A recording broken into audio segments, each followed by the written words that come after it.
Oke, so pada kesempatan kali ini saya coba akan menguncode ya, coba membreakdown soal kuis yang kemarin. Mungkin ada beberapa yang saya skip karena nanti soal yang mungkin akan keluar lagi. Jadi mungkin saya akan sampaikan kisi-kisi aja, teman-teman di mana nyarinya gitu. Nanti akan saya sampaikan kisi-kisinya. Kemudian untuk soal nanti coba akan saya bahas in details ya. Silakan teman-teman tonton videonya sebelum nanti UAS jam 3 sore. Oke ya.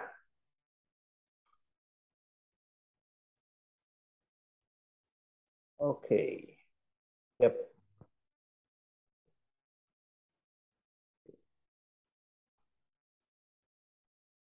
Oke, ini kuis, oke ini ya kuis APK-nya ya. Jadi kemarin kita ada 8 soal, ya ada 8 soal untuk yang pemahaman konsep ya. Jadi totally kemarin materinya saya ambilkan dari presentasinya teman-teman, gitu ya. Oke, coba saya bahas satu-satu dari yang nomor pertama dulu. Oke, oke. Tes pemahaman konsep, tentukan apakah pernyataan tersebut bernilai benar atau salah dan berikan alasannya. Jadi teman-teman diminta untuk memberikan jawaban terlebih dahulu, benar atau salah, kemudian alasannya apa, gitu ya. Jadi teman-teman harus menyertakan alasannya. Oke, poin pertama atau nomor pertama adalah dalam TQM, fokus utama adalah proses kerjanya daripada proses administrasinya. Nah, ini silakan coba nanti dibaca lagi karena bahasa Inggris memang bukunya, jadi silakan dipahami lagi. Jadi dua soal pertama ini saya ambil dari TQM ya. Soal pertama dan soal kedua saya ambil dari TQM. Nah, hati-hati di sini ya di nomor 2 ya. Dalam upaya peningkatan kualitas, perlu mempertimbangkan aspek kapabilitas dan kapasitas mesin dalam faktor ergonomis. Nah, ini hati-hati. Jadi kalau misalnya ada kata dan seperti ini, berarti bisa jadi kata pertama dan kata kedua, dalam hal ini kapabilitas dan kapasitas mesin, memang dua-duanya dipertimbangkan, atau bisa jadi di buku ketika teman-teman baca, mungkin hanya satu saja, let's say kapabilitas saja atau kapasitas saja. Jadi kalau memang hanya satu yang bernilai benar sementara yang satunya bernilai salah, maka jawaban teman-teman di sini menyertakan salah. Contoh ya, dalam upaya peningkatan kualitas, perlu mempertimbangkan aspek kapabilitas dan kapasitas mesin dalam faktor ergonomis. Misal jawabannya salah, ya. Saya tulis nanti jawabannya salah, kemudian alasannya apa? Alasannya karena dalam upaya peningkatan kualitas yang dilihat adalah kapabilitas mesin dan kapasitas manusia misalnya, gitu ya. Jadi yang menyangkut dengan mesin hanya kapabilitasnya saja, sementara kapasitasnya adalah kapasitas manusia. Jadi kalimat tersebut bernilai salah, gitu ya, karena tidak keduanya memang menyangkut mesin. Nah, jadi teman-teman silakan diperhatikan lagi, apakah kalau ada kata dan seperti ini memang dua-duanya bernilai benar, gitu ya. Oke. Nomor ketiga ini mengenai training ergonomics ya, ada dua materi. Eh, yang satu penerapan ergonomi, yang satu training ergonomi kalau saya nggak salah ya. Jadi kedua soal ini saya ambilkan dari materi itu. Oke. Oke, microergonomics adalah pendekatan yang mengkolaborasikan pendekatan technical subsystem dan social subsystem. Oke, ini ada figures-nya ya, ada figures-nya, ada gambarnya. Jadi teman-teman silakan cek di situ. Oke. Kemudian training ergonomik perlu dibuat seragam. Seragam itu artinya sama ya. Dibuat seragam bukan seragam baju ya. Training ergonomik perlu dibuat seragam, jadi sama gitu ya. Untuk semua struktur dan fungsi karyawan. Oke, jadi struktur itu ya mulai dari staff, supervisor gitu ya. Itu struktur. Kemudian manager, GM, director itu struktur. Fungsi dan fungsi karyawan ya. Dan hasil retraining adalah kenaikan dari segala aspek yang ditunjukkan dari training tersebut. Nah, di sini ada kata dan lagi ya. Jadi training ergonomik perlu dibuat seragam untuk semua struktur dan fungsi karyawan dan hasil dari training adalah kenaikan dari segala aspek yang ditunjukkan segala aspek yang ditujukan ya, yang ditujukan dari training tersebut. Nah, ini ada kata dan, jadi hati-hati apakah kalimat pertama dan kalimat kedua dua-duanya bernilai benar. Kalau cuma salah satu saja, let's say katakan yang dibuat seragam saja yang benar, tapi yang kalimat kedua ini bernilai salah, maka jawabannya salah. Gitu ya. Apalagi kalau dua-duanya salah ya berarti salah itu jawabannya ya. Gitu. Jadi silakan teman-teman dicek mana kalimat yang benar di antara kedua kalimat ini, gitu ya. Oke, berikutnya model yang dikembangkan Snow and Swenson membagi pendekatan desain training, ini masih masih training ergonomik ya. Desain training ke dalam 4 hal, yaitu initial state, learning process, desired state, dan steady state. Nah, ini di buku ada, seingat saya ada figures-nya. Kemudian di banyak presentasinya teman-teman juga menyampaikan hal ini. Jadi silakan nanti dipelajari lagi apakah 4 hal ini benar ya. Jadi ada initial state, learning process, desired state, dan steady state. Apakah memang 4 hal ini semuanya bernilai benar? Kalau memang salah satunya bernilai salah, maka jawabannya teman-teman salah. Alasannya ya maka teman-teman sampaikan jawaban yang benar. Gitu. Misalnya initial state, kemudian study process, misal gitu yang benar ya. Misal initial state, study process, desired state, dan steady state misal. Oke ya. Kemudian poin ke-6. Metode identifikasi bahaya dengan pembuatan daftar hazard dari keseluruhan sistem termasuk komponen sistem dan kemungkinan hal tersebut terjadi yang kemudian diikuti dengan mencari faktor sebab dan akibatnya merupakan proses dari metode Hazard and Operability Study atau HAZOP ya. Hazard and Operability Study. Nah, ini saya juga nggak hafal, jadi harus lihat bukunya ya. Jadi harus lihat bukunya, teman-teman silakan um, dicek bukunya nanti ketika UAS apakah benar kalimat ini memang menyatakan mengenai HAZOP gitu ya. Oke, lanjut. Oke, nomor 7 dan 8. Nomor 7 ini saya ambilkan dari materi ergonomics in mining industry kalau saya nggak salah ya. Jadi sorry, berdasarkan data hasil survei diketahui bahwa coal miners memiliki kok memiliki butuhkan ya. Diketahui bahwa coal miners membutuhkan back dan leg strength ya, bahwa coal miners membutuhkan back dan leg strength yang lebih besar daripada industrial workers. Nah, di sini ada kata dan lagi ya. Jadi silakan dicek nanti di figures-nya ini ada tabelnya. Ada tabelnya sama ada chart-nya sih. Ada chart-nya seingat saya. Nanti coba teman-teman cari. Miners membutuhkan back dan leg strength yang lebih besar daripada industrial workers. Karena di sini ada nilai dan, maka teman-teman harus ngecek apakah memang kedua hal ini memang dibutuhkan yang lebih besar daripada industrial workers. Atau mungkin salah satunya saja. Jadi kalau salah satunya saja berarti sama treatmentnya seperti pertanyaan yang ada kata dan, maka kita pilih bukan kita pilih salah satu. Kita cek kalau misalnya salah satu hanya saja yang bernilai benar, maka jawabannya teman-teman harusnya salah gitu ya. Tapi kalau memang dua-duanya bernilai benar, maka teman-teman jawabannya adalah benar gitu ya. Nah, kalau memang misalnya dua-duanya ini benar Pak, back dan leg-nya memang membutuhkan yang lebih besar daripada industrial workers gitu. Kemudian alasannya apa Pak gitu ya. Nah, alasannya silakan teman-teman sampaikan kalimat pendukungnya gitu. Misalkan berdasarkan figures memang back dan leg strength dibutuhkan lebih besar daripada industrial workers. Berdasarkan tabel atau chart yang ditampilkan pada buku, coal miners membutuhkan back sejumlah 1000 kilojoule misal gitu ya, 1000 kilojoule dan leg strength-nya membutuhkan 1500 kilojoule. Sementara industrial workers hanya membutuhkan 750 kilojoule dan 500 kilojoule gitu misal. Ya, jadi alasannya harus menguatkan jawabannya teman-teman. Oke. Nah, nomor 8 ini berarti ada di ergonomics application on air traffic management ya, air traffic management. Contoh goal allocation sebagai upaya mereduksi kompleksitas di traffic flow management adalah membuat keputusan yang beragam ya dalam menghadapi sebuah kondisi misalkan cuaca buruk. Ya. Nah, nanti teman-teman silakan baca mengenai goal allocation ya, ini jelas ya, clue-nya jelas goal allocation. Nanti teman-teman silakan cari di chapter ergonomics on air traffic management, bagian goal allocation silakan dicari seperti apa harusnya gitu ya. Mungkin pressure point-nya karena dalam bahasa Inggris teman-teman harus membacanya berulang gitu biar paham artinya ya. Jadi contoh goal allocation sebagai upaya mereduksi kompleksitas di traffic flow management adalah membuat keputusan yang beragam dalam menghadapi sebuah kondisi misalkan cuaca buruk ya.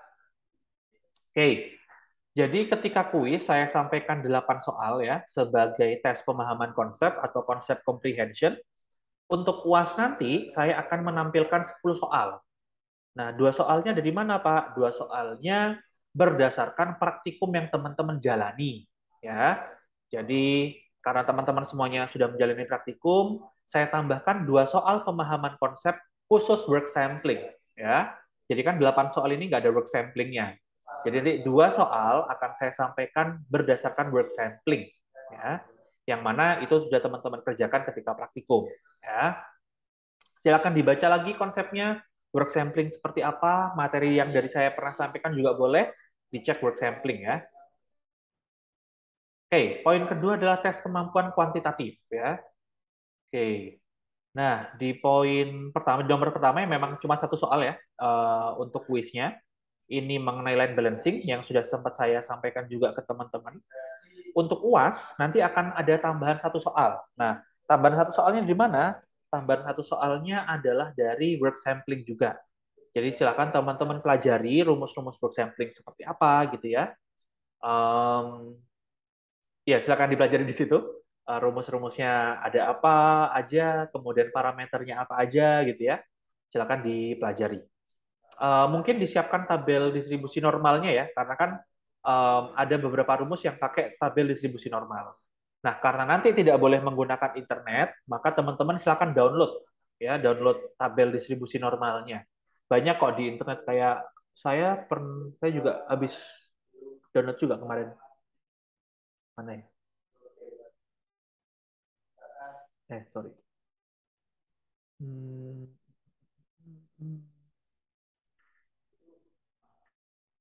mana ya kok nggak ada ya? Ya, coba teman-teman cari nanti ya. Tabel distribusi normal. Nanti tinggal di-download aja. Harusnya ada, banyak sih ya. Macam-macam. Kalau bisa cari yang langsung nilainya ini ya 0,9, jangan yang 0,5 paling gede. Cari langsung yang 0,9. Jadi sudah ditambahkan 0,5 gitu. Ya. Silakan nanti coba dicari tabel distribusi normalnya. Oke. Nah, saya akan bahas soal nomor 1 ini ya, mengenai line balancing. Saya akan ke Excel. Um, saya stop share dulu. Oke. Oke, ini ya soalnya ya. Oke, harusnya teman-teman udah bisa lihat semua layar saya. Oke, ada initial workflows. Jadi kemarin ini yang kita pakai ya, 50, 60, 30, 45, 30, 60, 35, 90, dan 60 ya. Model jaringannya seperti ini. Kemudian kemarin ada yang saya lupa ngasih note ya. Jadi jumlah hari kerja dalam 1 hari ya. Nah, ini jumlah jam kerjanya 8 jam. Kemudian target produksi per harinya 250. Target produksi per tahunnya ya apa? Tinggal kita kalikan ya. Jadi 8 dikalikan 250. Jadi target produksi per tahunnya adalah sama dengan 2000. Oke. Nah, di sini ada tambahan kalimat ya, masing-masing workstation dihuni oleh 2 orang dan 2 mesin ya melakukan proses kerjanya sesuai waktu yang diestimasikan. Jadi 60 menit ini merupakan waktu kerja yang dihasilkan oleh 2 orang pekerja dan 2 mesin gitu ya. Nah, apakah 1 orang menghandle 1 mesin atau itu adalah sequence gitu ya, itu kita abaikan gitu ya, kita abaikan. Yang perlu teman-teman pahami adalah 60 menit ini dihasilkan oleh 2 orang pekerja dan 2 mesin gitu ya. Oke. Nah, untuk metode LCR atau largest candidate rules, maka kita breakdown dulu menggunakan workstation sesuai intuisi kita gitu ya, sesuai intuisi kita atau intuitif dulu. Nah, gampangannya kalau kita ngomong intuitif kan ya udah kita langsung bagi aja gitu ya. A sendiri, kemudian B dan C kita potong sendiri, D kita potong, F kita potong, E kita potong, G kita potong, H kita potong, I kita potong gitu ya. Gampangannya seperti itu. Oke. Nah, berarti kalau dari intuitive solution gitu ya, kita akan punya 8 workstation nantinya gitu ya. Nanti kita akan cek kalau berdasarkan formula harusnya berapa workstation-nya gitu ya. Oke. Kemudian hitunglah waktu yang dibutuhkan untuk melakukan keseluruhan kegiatan tersebut. Jadi kalau nilai ini teman-teman jumlahkan nanti harusnya ketemunya 460 menit. Bener nggak ya? Oke, coba kita cek ya. 50 tambah 30 tambah 60 tambah 45 tambah 60 tambah 30 tambah 35 tambah 90 tambah 60. Oke. Oke, cocok ya 460 ya. Tadi lihat. Oke, step kedua adalah tentukan cycle time dan jumlah stasiun kerja minimal, ya. Nah, di sini untuk menghitung cycle time, maka kita perlu tahu waktu produksi yang tersedia per tahun dibagi jumlah produksi tahunan, oke ya. Jadi di sini jumlah harinya adalah 250 ya. Jumlah harinya 250, kemudian sehari ada 8 jam, kemudian kita konversi ke dalam menit ya. Kenapa kok dikonversi ke menit? Karena di sini satuannya menit semua, menit, menit, menit, menit, menit gitu. Jadi biar linear satuannya. Ya, maka ini kita konversi ke menit, kemudian kita bagi dengan jumlah produksi tahunan, di mana nilainya adalah sama dengan 2000. Ya. Oke, 250 kali 8 kali 60. Oke, ini keliru ya.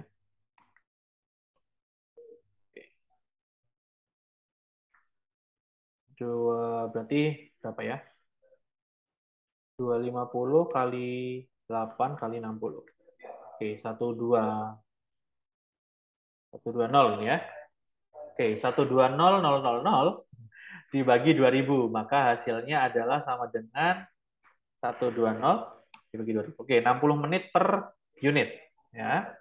60 per unit, kemudian sama seperti contoh yang sebelumnya. Jadi kalau misalnya kita ketemu kondisi di mana jumlah waktunya ya, jumlah waktu yang ada di stasiun kerja itu melebihi dari cycle time. Jadi kan di sini cycle time-nya harusnya 60 menit per unit ya.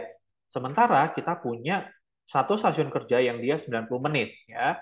Sehingga ketika kita menghitung workstation, maka kita tidak menggunakan CT-nya. Ini kan harusnya waktu keseluruhan kegiatan dibagi CT ya. Tapi karena ada workstation yang nilainya lebih besar daripada CT-nya, maka kita menggunakan workstation yang nilainya lebih besar daripada CT ya. Kalau kita lihat dari sini, maka kita ambil yang 90 menit. Berarti ini saya ganti 90 ya. Oke. Ini saya ganti 90. Oke, karena 5,11, maka kita round up ke atas gitu ya, kita round up ke atas. Berarti jumlah workstation-nya kalau berdasarkan hitungan harusnya jumlahnya 6 gitu ya. Kalau teman-teman masukin ternyata jumlahnya 7 berarti keliru ya. Karena harusnya 6 jumlahnya. Itu udah maksimal ya. Harusnya jumlahnya 6. Oke. Oke, sampai sini harusnya teman-teman sudah oke.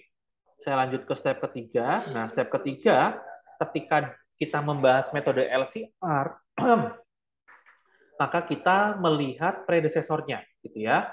Kita mempertimbangkan predesesor atau kegiatan pendahulunya. Jadi teman-teman perlu membuat tabel yang sebelah kiri ini dulu ya. Jadi A dia tidak memiliki pendahulu karena dia memang di awal ya, startnya di awal. Kemudian B dan C, nah B dan C ini merupakan kegiatan setelahnya ya dari A. Sehingga B dan C masing-masing memiliki satu kegiatan pendahulu yaitu A. Oke ya.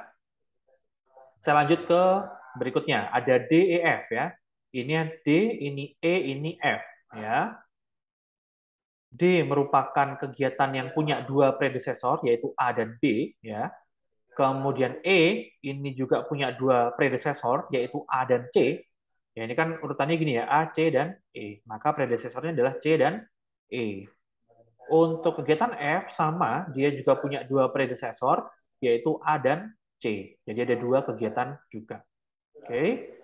Jadi yang punya satu predesesor sudah, yang punya dua predesesor juga sudah. Berarti kita lanjut ke yang berikutnya, ya. Yaitu yang berikutnya adalah elemen pekerjaan G, ya, elemen kerja G. Dia punya berapa predesesor? Kita lihat ya. Nah, G ini tersusun atas dua jalur, yaitu jalur atas sama jalur tengah, ya. Yang jalur atas adalah A, B, dan D, yang jalur tengah adalah C dan E. Sehingga predesesornya berapa? Berarti predesesornya ada 5, ya, yaitu A, B, D, dan C dan E. Jadi ada 5 predesesor. Oke. Ada lagi nggak yang 5? Oh, nggak ada. Kita lanjut ke elemen kerja berikutnya. Sekarang kita elemen kerja H. Ya. Elemen kerja H ini juga tersusun atas dua jalur. jalur atas sama jalur bawah. Ya. Kalau kita lihat jalur atas, maka tersusun atas GDBA, ya, GDBA, dan mana nih? Jalur yang bawah ya, yaitu F dan C. Jadi ada 1, 2, 3, 4, 5, dan 6. Ya, ada 6 elemen kerja ya. Jalur atas dan jalur bawah. Oke ya. Jadi ada 6 ya. A, B, A, B, C, D. Sorry. A, ini ya. G ya. G, D, B, A. Kemudian F, C, sama E nih ya. Oh ya, sama E ya. Jadi ada berapa ini? 1, 2, 3, 4, 5. Benar ya. 1, 2, 3, 4, 5, 6. Oh, ini harusnya 7. Ya, ini 7 ya. Ini 7. Oke. Karena H di sini kan ya. Jadi G, DBA 4 ya, kemudian ECA sama FCA ya. Jadi 1, 2, 3, 4, 4, 5, 6, dan 7. Ya, ada 7. Ini 7 ya, A, B, C, D, E, F, G. Oke. Sekarang yang I ya, yang I. Yang I berarti kan dia satu jalur aja dari H. Berarti bisa kita anggap berarti dia semuanya ya, semua elemen kerja sebelumnya merupakan predecessornya dari elemen kerja I. Ya, berarti ini 1, 2, 3, 4, 5, 6, 7, dan D8. Ini berarti D8. Ini ya. A, B, C, D, E, F, G, H ini H. Ini ya. Oke. Nah, kemudian di sini bisa teman-teman golongkan ya. Jadi ada elemen kerja yang 0 ya, kemudian ada elemen kerja yang 1 jumlah pendahulunya, kemudian ada yang jumlah pendahulunya 2, ada yang jumlah pendahulunya 5, ada yang jumlah pendahulunya 7, dan ada yang jumlah pendahulunya 8. Ya. Nah, di sini saya kasih warna yang berbeda. Jadi kalau teman-teman amati di sini, yang A, B, C saya warnai gray, kemudian D, E, F saya warnai orange, G saya warnai hijau, H saya warnai apa ini ya? Abu-abu monyet gitu. Abu-abu muda gitu ya. Yang I saya warnai merah. Jadi masing-masing warna ini mewakili kegiatan yang punya jumlah pendahulu yang berbeda ya. Jadi yang ABC warnanya gray, saya warnai gray karena dia punya satu predecessor. Yang orange karena dia punya dua predecessor, yang hijau karena dia punya 5 predecessor, yang abu-abu muda saya warnai abu-abu muda karena dia punya 7 predecessor, dan yang warna merah karena dia punya 8 predecessor. Jadi masing-masing warna mewakili jumlah predecessor yang berbeda-beda. Oke. Nah, dari tabel ini kemudian kita convert ke tabel yang ini sekarang. Ya. Elemen kerja A ya sebagai elemen kerja pendahulu. Nah, karena maksimal 90 menit, maka saya taruh dulu A di sini ya. A harus masuk duluan. Karena sebagai kegiatan yang tidak punya pendahulu, jadi harus masuk duluan. Nah, berikutnya kita pertimbangkan apakah antara B dan C ini bisa masuk ke elemen kerja A, gitu ya. Nah, kalau kita bicara metode LCR, maka kita berangkatnya berdasarkan jumlah pendahulunya. Nah, kalau B dan C ini kan punya masing-masing satu pendahulu, maka kita tidak bisa gabungkan ke A. Ya, paham ya? Jadi kalau menggunakan metode LCR, maka kita tidak bisa gabungkan jumlah predecessor yang berbeda di dalam satu stasiun kerja yang sama, ya. Sehingga A-nya dia berdiri sendiri di sini. Ya, A-nya berdiri sendiri. Kemudian jadi dia waktunya 50 ya, waktunya 50 menit, CT-nya kita ambil dari elemen kerja yang terpanjang, yaitu 90 menit. Jadi 50, 90, CT minus WST, ya waktu elemen kerjanya, jadinya hasilnya 90 dikurangi 50 sama dengan 40. 40 kemudian kita kuadratkan, jadi 1600. Workstation kedua isinya yaitu dari elemen kerja yang punya predecessor yang sama, yaitu predecessor yang jumlahnya 1. Jadi B dan C saya masukkan nih, ya. B dan C saya masukkan sehingga B dan C waktunya adalah 60 ditambah 30 ya, yaitu 90. Oke. 90 dikurangi 90 0, 0 dikuadratkan 0 ya. Lanjut lagi berikutnya. Nah, lanjut berikutnya ada DEF nih sekarang ya. Masing-masing memiliki jumlah predecessor sama dengan 2 ya. Nah, coba kita gabungkan mana di antara dua elemen kerja ini yang bisa menghasilkan waktu maksimal. Ya, di sini ada D, E, F ya. D 45, E 30. Kalau ini saya jumlahkan jadinya 75. Ya, 75 kan masih masih tipis ya, masih tipis.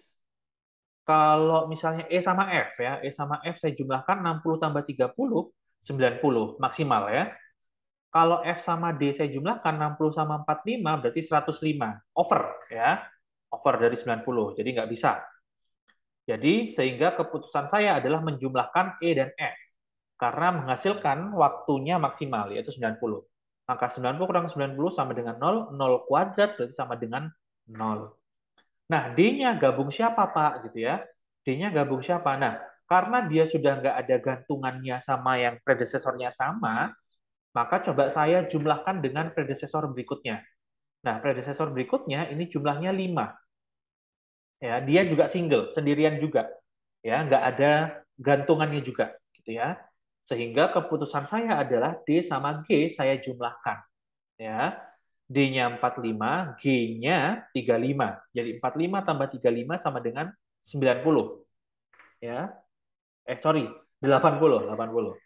Jadi 80 kurangi 90, 10. 10 dikuadratkan yaitu 100. Ya. Lanjut, kemudian H. H karena dia yang kita jadikan baseline ya, yang kita jadikan referensi 90 menit, maka dia otomatis satu workstation sendiri, yaitu nilainya H. Ya. 90 dikurangi 90 sama dengan 0, 0 dikuadratkan sama dengan 0. Nah, yang I juga dia workstation sendiri. Ya, yaitu dia punya waktu 60 menit dikurangi 90, maka sisanya adalah 30. 30 dikuadratkan yaitu 900. Ya. Sehingga nilai CT minus WST-nya, ya, CT minus WST kuadrat, kalau kita jumlahkan di bawah adalah senilai 2.600. Sementara waktu WS-nya adalah 460. Nah, ini sama ya, linear dengan jumlah yang ada di sini. Ya. Berarti hitungannya teman-teman benar. Ya. Oke. Nah, kalau sudah selesai sampai step 3, maka kita tinggal ngitung LE sama SI-nya aja. Ya. Nilai LE didapatkan dari jumlah waktu elemen kerja dibagi jumlah WS dikalikan CT, yaitu 460 dibagi 6 dikalikan 90. Ya. Nah, ini nilainya benar ya? Ya benar ya. Fixation-nya 6 ya, kemudian elemen kerja terpanjangnya 90 dibagi dengan 460. Oke. Jadi 85% LE-nya. Kemudian SI-nya berapa? SI-nya adalah jumlah CT minus WST ya, akumulasi ya. Kemudian kita akarkan. Ya, fungsinya pakai SQRT ya. Square root dari 2.600 ketemu nilainya adalah 50,990. Ya. Oke, itu yang LCR. Oke, yang RPW gimana? Oke, yang RPW ini ya. Oke. Jadi untuk penghitungan atasnya sama ya, penghitungan atasnya sama. Nah, yang membedakan adalah yang ini ya, ada sedikit analisa ya. Berdasarkan tabel waktu kerja, diketahui bahwa mayoritas kegiatan menggunakan di atas 30 menit. Oke. Ini bukan 30 menit ya, di atas 60 menit ya. Oke, di atas 60 menit. Bahkan terdapat beberapa elemen kerja yang membutuhkan waktu 1,5. Ya benar ya. Sehingga perlu penambahan satu pekerja satu mesin untuk mengejar waktu menjadi 60 menit. Oke, nah ini adalah rekomendasi yang bisa teman-teman berikan gitu ya. Bisa teman-teman berikan kalau memang kita mau ngejar 60 menit gitu ya. Oke. Oke, waktu keseluruhan kegiatan 460 bagi 90 ini sama ya, persis seperti sebelumnya. Jadi analisa ini sebenarnya bisa teman-teman keluarkan ketika diminta untuk memberikan rekomendasi. Jadi kalau misalnya mau ngejar 60, berarti apa yang harus dilakukan gitu ya. Oke. Nah, ini kita bikin RPW-nya sekarang, kita bikin bobotnya ya. Kita bikin bobotnya menggunakan matriks ini ya. Jadi matriks ini mengecek pendahulunya ada atau enggak gitu ya. Kayak pekerjaan A dia punya sorry. Em, Operasi A karena dia letaknya di awal gitu ya. Karena dia letaknya di awal otomatis punya banyak operasi yang mengikuti gitu ya. Ada B, C sampai I ya. Kemudian kalau operasi kerja B ya, operasi kerja B karena dia letaknya setelah A, maka A-nya nilainya 0. ya, A-nya nilainya 0. Kemudian di jalur atas nggak ada elemen kerja C, berarti C-nya juga nilainya 0.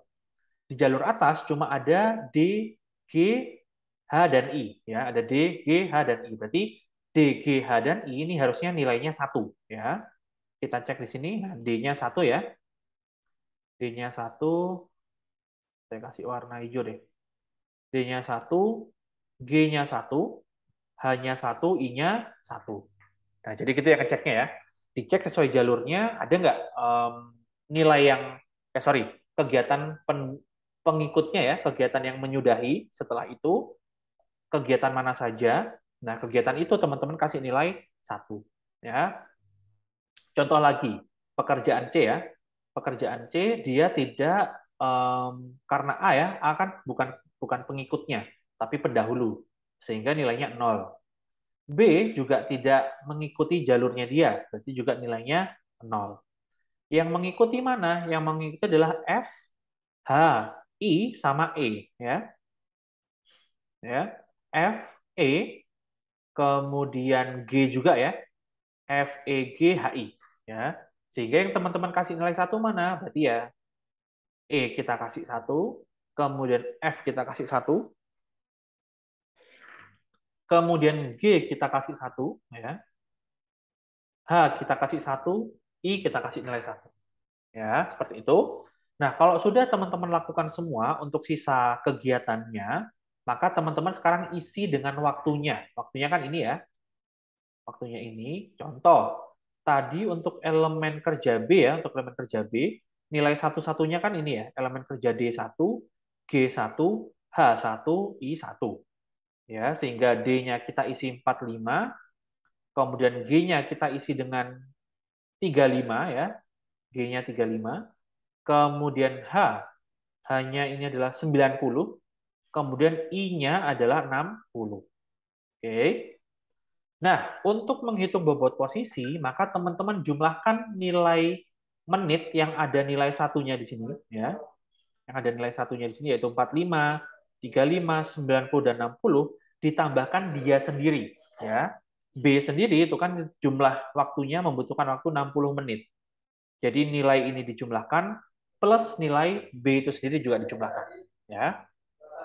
Ini ya fungsinya ya. Sum G60 ya, G60 ini sampai saya tarik ke N60, kemudian ditambahkan C60, ditambahkan dia sendiri ya. Jadi tabelnya silakan teman-teman side by side kan gini ya. Tabelnya di side by side kan supaya teman-teman tahu B-nya lurus sama B gitu, nggak pindah sel lah, nggak pindah sel. Ya. Ketika kita enter, maka kita akan ketemu bobot posisi senilai 290. Oke. Setelah tahu, maka kita tarik ke bawah ini ya. Kita tarik ke bawah. Kalau sudah dapat semua, teman-teman masuk ke step 3 ya. Di step 3 kita membuat prioritas ya. Kita membuat prioritas.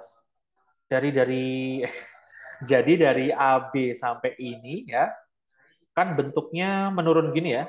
Bentuknya menurun, maka teman-teman di copy kemudian ditranspose ya. Di copy ditranspose, nanti ketemu nilai ini.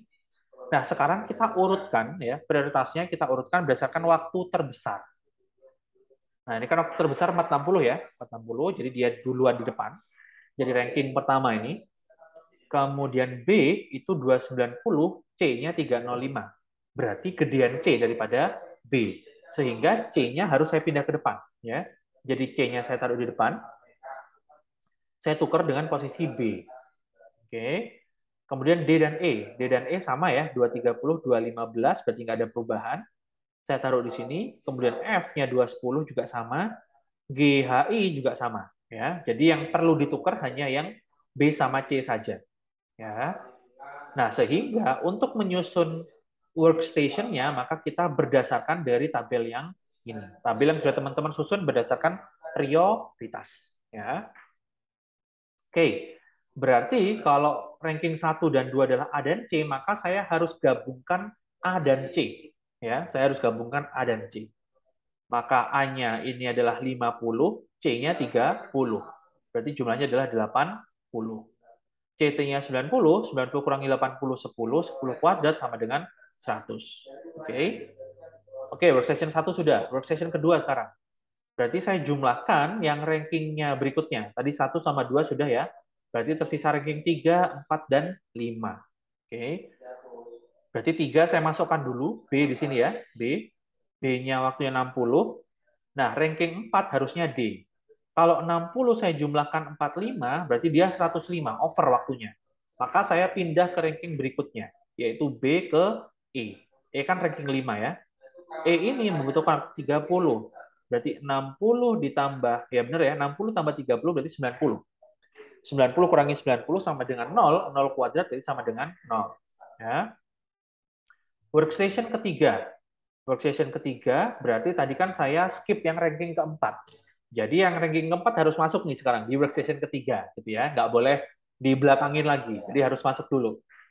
Jadi D-nya saya masukin ke sini. D-nya adalah 45. Tinggal saya cari antara G, H, dan I. Ya, ranking 7, 8, dan 9.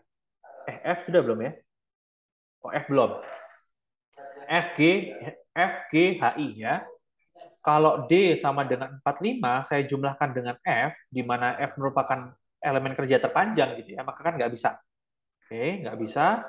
Maka F ini, sorry, D45, F-nya kan 60 ya. Sorry, yang elemen kerja terpanjang bukan F, yang H ya. Saya salah.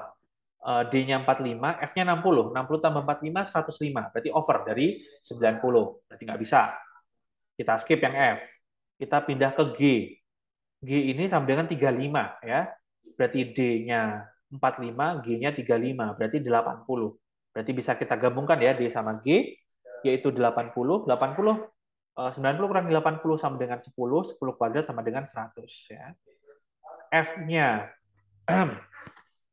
F-nya tadi kan belum ya, kita skip ya, karena dari kita menggabungkan D sama G. Berarti F-nya belum, berarti F-nya harus masuk duluan di sini. F-nya sama dengan 60 ya. Nah, kita cari F bisa gabung sama mana nih yang memungkinkan gitu ya. F sama G, G-nya 35, berarti nggak bisa. 95 ya, over dikit, jadi nggak bisa digabungkan. Sehingga F harus mau nggak mau, sorry, G-nya sudah ya. G-nya sudah tadi 35, berarti sisa H sama I aja. I-nya itu 60, kalau 60 tambah 60 berarti dia 120, over ya, nggak bisa. Hanya 90, kalau 60 tambah 90 sama dengan 150, juga nggak bisa. Ya, sehingga dua-duanya nggak bisa, maka mau nggak mau F, H, dan I harus menduduki workstation sendiri-sendiri. Ya, F-nya 60, H-nya 90, I-nya 60. Oke. Sehingga untuk yang stasiun kerja 4 ada sisa 30, yang stasiun kerja 6 ada sisa 30. Oke ya. Nah, kemudian kita kuadratkan dan kita jumlahkan di bawah. Ini berapa jumlahnya ya? Oh, ini kurang guys. Ini gini. Oke, gini ya, 2000. Oke, 2000. Oke, nah maka LE-nya sama ya, karena sama-sama 6 stasiun kerja, kita nggak bisa mempersedikit, nggak bisa. Jadi LE-nya sama, nah yang membedakan SI-nya ternyata. Kalau LCR tadi SI-nya sama dengan berapa ini? 50,9. Kalau RPW ternyata SI-nya lebih kecil, yaitu 44,7. Ini square root dari 2000 tadi ya. Ini keliru. Square root dari 2000. Oke, ini udah ya, seperti tadi. Nah, keluarnya 44,721. Nah, kesimpulannya apa? Kesimpulannya adalah kalau yang LE higher better, jadi semakin gede semakin bagus ya. Kalau SI semakin kecil semakin bagus. Nah, kalau kita bandingkan dua metode ini, berarti yang menghasilkan waktu lebih kecil, yang punya performansi bagus, ya sebenarnya keduanya sama aja, ya. Tapi kalau kita lihat dari SI-nya atau slacking atau smoothing index gitu ya, yang mana nilai ini dilihat dari variansinya, ya. Dilihat dari variansi, ternyata variansinya secara total lebih kecil nih untuk yang metode RPW, ya, dibandingkan metode LCR. Oke. Ya, jadi contoh lah sebenarnya di sini di LCR tuh lebih banyak yang nilainya 0 sebenarnya. Cuma ada stasiun kerja yang gede banget nih, ya. Ada stasiun kerja yang gede banget yaitu 1600 ya. Kemudian sisanya 000, ada gede lagi 900. Jadi nggak imbang nih sebenarnya. Jadi ada session kerja yang padat banget kerjanya, ada session kerja yang sebenarnya banyak nganggurnya gitu ya. Ada yang banyak nganggurnya. Nah, kalau kita lihat di RPW, sebenarnya rata-rata semuanya hampir sama. Jadi ada dua stasiun kerja yang padat banget gitu ya. Sementara empat stasiun kerja yang lain ya ada agak nganggur adalah gitu ya, tapi nggak separah yang metode LCA. Jadi secara variansi waktu kerja terhadap referensi atau baseline waktunya gitu ya, metode RPW menghasilkan yang lebih bagus ya, karena smoothing index-nya lebih kecil, ya, SI-nya lebih kecil. Nah, silakan nanti teman-teman pelajari lagi Excel yang sudah pernah saya kasih, kayaknya sudah pernah kasih ya. Nanti teman-teman pelajari lagi kuisnya teman-teman kemarin berdasarkan pembahasan hari ini.